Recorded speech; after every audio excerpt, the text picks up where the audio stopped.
Telangana cabinet ఒక నిర్ణయం తీసుకోవడం జరిగింది.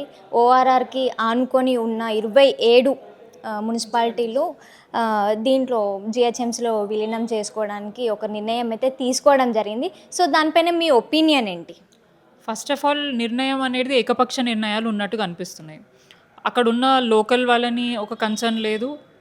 వేరే అంటే అఖిల పక్షాన్ని పిలిచే ఆప్షన్ కూడా లేకుండే. ఎందుకంటే వాళ్ళు క్యాబినెట్‌లో నిర్ణయం తీసుకొని కౌన్సిల్ హాల్‌లో పెట్టి దీన్ని తీర్మానం చేయాలని చెప్పేసి ఏదో ఫోర్స్‌ఫుల్‌గా మా మీద ఈ కాన్సెప్ట్ పెడుతున్నట్టు అనిపిస్తుంది.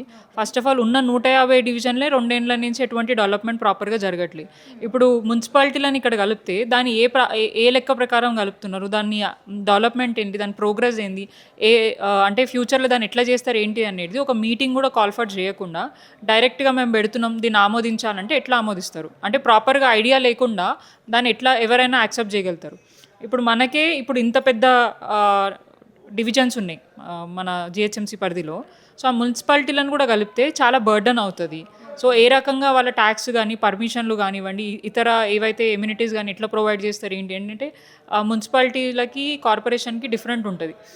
పర్మిషన్స్ అయినా కానివ్వండి, ఇతర వేరే ఎమ్యూనిటీస్ ప్రొవైడ్ చేయడంలో కానీ వివిధ రకాలుగా డిఫరెంట్గా ఉంటాయి. బట్ అదేది కూడా పూర్తిగా చర్చించకుండా డైరెక్ట్గా మేము దాన్ని మర్జ్ చేస్తాము జీహెచ్ఎంసీలో అంటే ఏ లెక్క ప్రకారం చేస్తారు ప్రభుత్వం అనేది క్లారిటీ ఇవ్వాలి. అండ్ క్లారిటీ ఇచ్చిన తర్వాత ఫస్ట్ ఆఫ్ ఆల్ వాళ్ళు బీసీ అంశంని తీసుకోవచ్చు, రిజర్వేషన్ అంశం.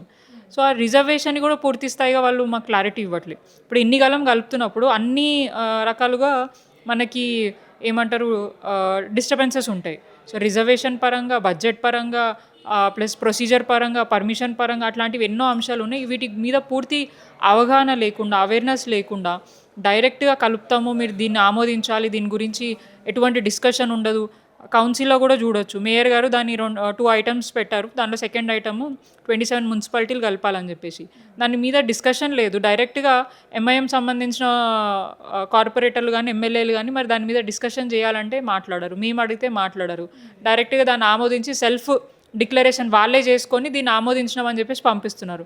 డెఫినెట్గా దీన్ని ఫస్ట్ ఆఫ్ ఆల్ ఒక అన్ని పార్టీ వాళ్ళని పిలవాలి, కూర్చోవాలి. ప్లస్ అక్కడ ఉన్న ఎవరైతే కార్పొరేషన్స్ ఉన్నాయో వాళ్ళతో కూడా మాట్లాడి, గతంలో ఉన్న సర్పంచులు కానివ్వండి, ఎక్స్ కార్పొరేటర్లే కానీ ఎవరు ఉన్నారో వాళ్ళందరినీ కూడా పిలిపించి మాట్లాడి దీన్ని ఏ లెక్క ప్రకారం కలుపుతున్నారు, ఎట్లా ఫ్యూచర్లో దీన్ని ఇంప్లిమెంట్ చేస్తారు ఏంటి అనేది పూర్తి స్థాయిగా పూర్తిగా ఒక మీటింగ్ పెట్టి అవేర్నెస్ ఇస్తే ఖచ్చితంగా దాని గురించి ఆలోచించి ముందుకెళ్ళే అవకాశం ఉంటుంది.